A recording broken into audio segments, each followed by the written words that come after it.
Hi and good afternoon everybody. Ready for some lip care treatments. Hoping to go through 3 this afternoon that are really easy to try at home, and I think I've got everything on the table. I keep having little panics that I've left something somewhere, so apologies if I have to run and get a spoon or something that I've forgotten, but I think I've got everything. So yeah, I'm hoping some of you will join us live, and maybe some people will be trying this later. Just whilst I remember, I always forget to say I'm Gemma. I have a little craft business here in Cardiff, and I'm opening it tomorrow as a shop. And then I also will refer to a little blog that I'm writing, and that's on my website, which is called larkdesignmake.co.uk. And I'll also, I've just added some little lip balm kits as well. But you don't need to buy anything if you don't want to. There's some great ideas that you can do yourself or with kids that don't need anything extra that you might not have at home. Alright, so we're going to start with a lip scrub. Now you'd think that would be for people who had dry lips, but actually I think everyone suffers a little bit at different times of the year with lips that aren't as soft as they should be, and this is quite a nice easy way of keeping them, and you can just keep it in a tiny little pot, and I'm just always keeping pots that I get craft materials and things hi there, that I get things delivered in, and I don't like to throw anything away, and even those little IKEA, the smallest of that big set that everyone buys, and you never know what to do with a small case. That would do, or little jars that you get jam in and things when you stay in the olden days when we used to stay in hotels. So all those sort of things would be the sort of size that you need to make for a lip scrub, because you obviously don't need a lot. Another thing it's worth mentioning, it's similar to a video that I made maybe 2 weeks ago about body scrubs, where it's a very similar process where you're just basically adding sugar to with oil, and then that's something that you can also apply to your body, and then you could make bigger portions of that. Alright, so let's get started. So the recipe I'm going to use, one moment, for the lip scrubs is going to be some coconut oil, but you don't have to use coconut oil. It's lovely and soft at the moment though because it's so hot. I really love almond oil. I buy this one in Sainsbury's. Avocado oil is also really nice. I think maybe I bought that in Tesco, but I've seen it in a few places. The only problem with that is it does contain quite a lot of colour, but it doesn't really matter, but it does change the colour of the product. And you can use olive oil. Generally the more expensive ones work better. My favourite is the one that you can get in like Superdrug or Boots, which has the more medical one. It's not medical, you can use it for your skin. You can use this for your skin, but it seems to be very light in fragrance, which I quite like. I prefer the one that I get in Superdrug when I'm there.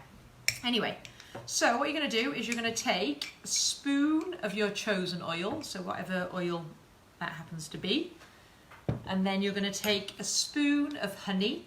Now obviously with honey there's different levels of the quality of them, and they claim that the Manuka honey is the one to get. It has lots of antiseptic products or qualities, so those 2 are going in there. And already I'm thinking I probably need more spoons. Oh well, I can tell you're a relaxed audience on this colder than yesterday afternoon. I'm hoping you are, just in case I have to run to the kitchen. And then, so we've got 1 of honey, 1 of oil. Hi Mohammed. And I'm going to go 2 of sugar. So basically the same amount of wet as dry ingredients for this little mixture. Now I keep lip scrubs pretty fragrance free. I don't think you don't particularly want to make your lips uncomfortable. So if you are at all sensitive, you may want to keep it at this very gentle consistency. But if you want to experiment with a few things, and if you missed my body scrubs video and you're thinking of ways that you could fancy this up to make it a little bit more interesting, basically anything that you can eat you can put on your body is the general rule with making cosmetics for your body. So you could add a little bit of vanilla essence that you use normally for baking. You could use a tiny bit of essential oil, but be careful with that, like I said, when it involves skin. But essential oils are generally good, but I would definitely keep that to a very small amount. And definitely avoid fragrance oils. Those are the ones that you maybe put in a burner at home. They're a totally different consistency, so essential oils only. Supposedly, I was reading last night that cinnamon is really good because it gives a plumping effect, which of course you pay hundreds for those special formulas. So a little bit of cinnamon in here, again, just a tiny bit, so it doesn't aggravate you. And then actually I'm going to try this today because I've never tried this, and again, this was this blog I read last night and I thought it was quite interesting, was to put a little bit of cocoa in there, and then you get the kind of the chocolate flavour. And it also said, I'm trying to think what the property was of chocolate. They were trying to sell that it was actually good for you to have chocolate, which I am a big fan of. So here we go, just a tiny bit. Excuse fingers. So you can see I've just put like a pinch of cocoa inside because I personally love chocolate, and I think chocolate and coconut will be delicious. It does smell amazing actually. Alright, so that much mixture would be enough to go inside one of these tubs. I won't bore you with showing you how to transfer it from there to there, but that would be a nice easy task to do later. And then you just take it to your bathroom, you just apply, like just fill your finger and then just rub it on your lips, you know, either in the shower or when you're washing your face. And then it does just take away some of those excess bits of skin. And honestly, I wish you could smell that. That smells much better than I thought. And I guess I could just want to eat it. But that's going to be delicious to try that later. All right, whilst I'm doing the next one, I'm actually going to put over here a double boiler on, and that's for the third lip balm. Okay, so I'm just going to start heating those up so it's ready. Right, next one is going to be just something, again, if you've got a favourite lipstick and you sometimes don't want to wear it as a lipstick, maybe you're just popping to the shop and you don't want to look super glamorous when you go to the shop, you may want to make your own lip balm and you don't have all the other things that are needed for a proper lip balm, is you can, need a little pop, make your own. So you can either use Vaseline or your Carmex or your Pawpaw or whatever it is that you like to apply on your lips, and you just definitely should have got. I'm going to get some more spoons because I keep like trying to use those too, but I do need some spoons. Stay with me.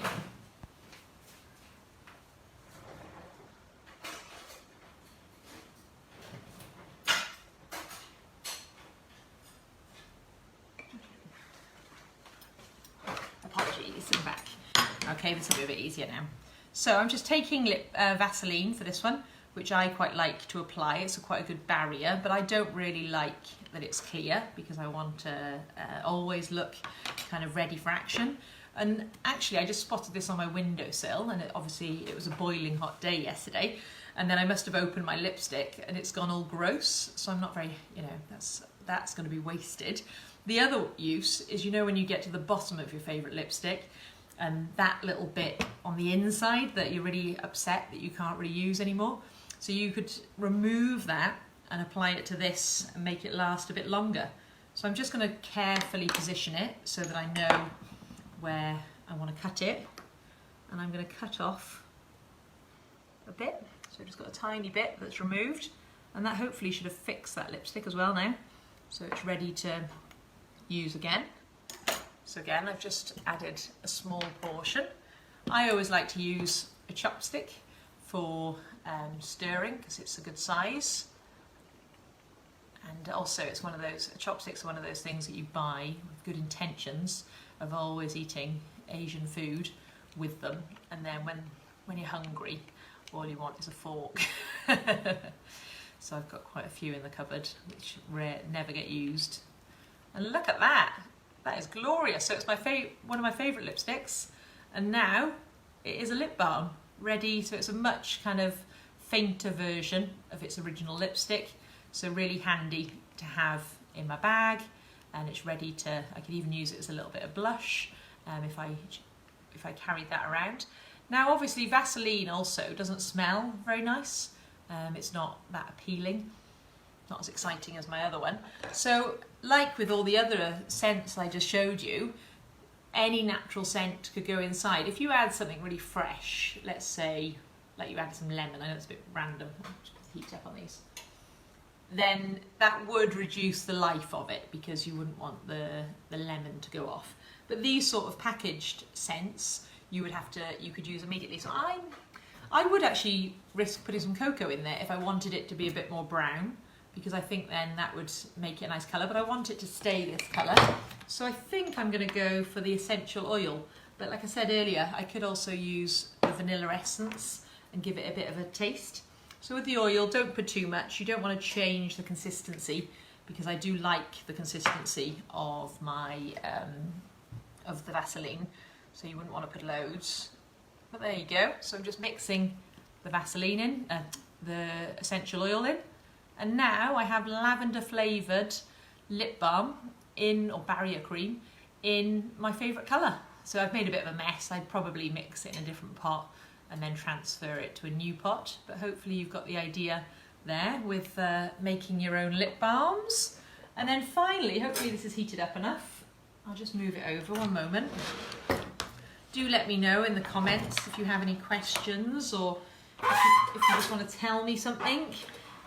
The other day I did a video actually, whilst I wait for this to heat up, and everyone was commenting. I don't even know what was wrong with me. I was talking about carrots randomly because we were doing this beauty thing, and I kept showing carrots and saying the word cucumber. So if I've done that today, let me know. If I've been using the wrong words to describe things, I think I get in the zone and forget. But it was funny, all the comments were coming up going, that's a cucumber. Okay, fussy, aren't they? All right, so we're going to do proper lip balms. So lip balms come from beeswax. If you're vegan and you'd rather not use beeswax, then you can use something, I think I'm saying it right, it's called like Candelia, like the pellets. So they look exactly the same, but they're made from a plant extract rather than from beeswax. I do find when I use it, the lip balm isn't as glossy. Something in the properties of it make it less kind of less shiny, but it's fine. And you know, it's important if you don't want to use bee products, then that's a good alternative. So when you make it, you can so the pellets you can get hold of online, and like I said, I've got like a little kit on my website which is only enough to make 3, but it's a good introduction. Oh yeah, here we go. What's the shelf life? I'd honestly say about a year. I use it all the time. I don't use it for lip. Using it for lip scrubs has been very new to me, but using it as body scrubs, I've maybe about 5 years. And honestly, I've even had some, as long as you kind of close them, that have been in my bathroom for ages, because I make loads, and then I like in demonstrations, and then they stay around, and they, you know, a few months later I decide to use them, and they've never like smelt or looked bad. Like I don't really know the answer, to be honest, but I've never had a problem with them. So I even think now, if you were to make a batch and seal them, that they would be fine for Christmas presents. If you're in that kind of mindset where you've got a little bit of extra time and you want to make some, I personally believe they'd be totally fine, because as with the coconut oil, be totally fine in this jar for the next 6 months. You can really make it last a long time, and in the bathroom it seems to last a year with me using it regularly. So I hope that helps, Wendy. So for lip balms, you're going to use, I was saying about the beeswax, and I make these little kits up. Or you can just buy these in like 100-gram bags, because the other ingredients you probably do have at home. So I'm just going to use this funny shaped teaspoon and just do about a spoonful. And by the way, the funny shaped teaspoon is just because I don't have a normal size teaspoon. You should use a normal size teaspoon, unless you're in my house where all my teaspoons end up in my studio, and I end up with all these weird ones that are left at home. And then you need to choose your oil. So very similar to the first demonstration. Any cooking, thanks Wendy. Any cooking oil is good, but like I said, the avocado does have a bit of a darker colour, so that does change the colour of the lip balms. I love almond oil, so that's what I'm going to use now. So it's about the same quantity of each, and already this is melting, and all I've got here is a double burner. Now I've got this fancy pot here, But you don't have to use that. You could obviously just use a glass jar to get that, just get the normal double burner like you would if you were melting chocolate. And then I've got my other favourite lipstick, which is a little bit lighter, and I'm going to steal the pigment from that. So again, pigments for lip balms are probably the most expensive part. 1 second. So I'm just slicing a little bit of my pigment, popping that in. Oh, this is good, because I wouldn't mind another flavour. I've done the 2 flavours already. So just like so, just want that there a minute. So all I've got in there is 1 spoon of oil, 1 spoon of beeswax. You can also buy beeswax blocks as well. And can you see, I can turn that off now, that's really quick. And again, if you were making multiple lip balms, you would obviously just do a little bit bigger quantity, but I find that that much is fine for a little pot. So I don't know if you can just about see without, I don't want to pour it all out, but inside there is a lovely, I love the colour of that, like, well, it's one of my favourite lipsticks, so that's why. And then again, little pots, you can buy these in multi-packs, or they're often the sort of things that you get in home bargains with all sorts of glitter and stuff in, so maybe if you have a little look around your house, you might actually have some already. You can add scent to this also, but don't do it when it's cooking. Wait until it's just cooled down a little bit, because if you burn the heat, burn the scent, then obviously it'll just evaporate into the room whilst you need to take it off the heat a little bit. And I've never tried vanilla essence before, so I'm going to give it a try live on air. The only thing you're going to have a problem with here is how big that pourer is and making sure that you don't end up with loads. So I'm going to use an additional spoon to make sure I only do a little bit. So a tiny little drop of vanilla essence. So hopefully it'll taste like a cake. And then I do need to act quite quickly now, because I can see that it's starting to cool. There we go.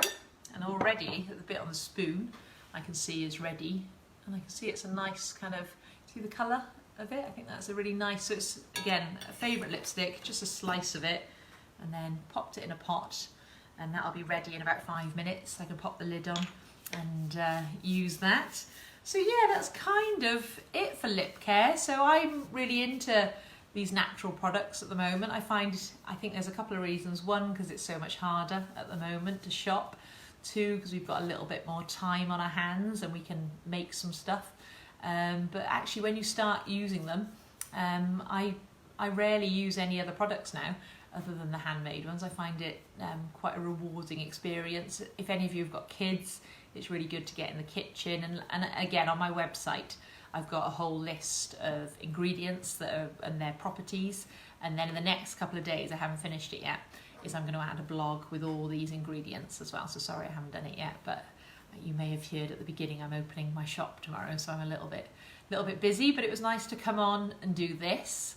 And then next Friday I'll be back on here and I'll be doing face masks. So again, using things like avocado and strawberries and cucumber, blending them up, and I'll try and give some of my top tips for making beauty face masks, not the kind of face coverings that we're all talking about at the moment.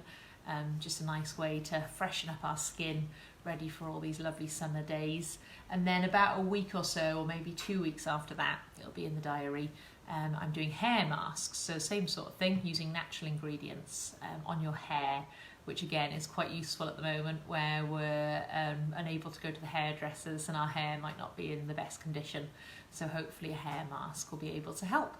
All right, so unless there's any more questions, I might go and think more about my shop. It's like very hard for a shop owner at the moment. You just got to think about the flow and making sure that obviously nobody crosses paths and that the transaction is very smooth. So yeah, hopefully tomorrow will go well, and I hope you're all doing well. And I'll see you next Friday. And do post any pictures below of your makes. It'd be great to see the colours and the recipes as well. Feel free to share your recipes and I can add them to the blog as I'm writing it in the next few days. Okay, have a lovely weekend and speak to you soon. Bye.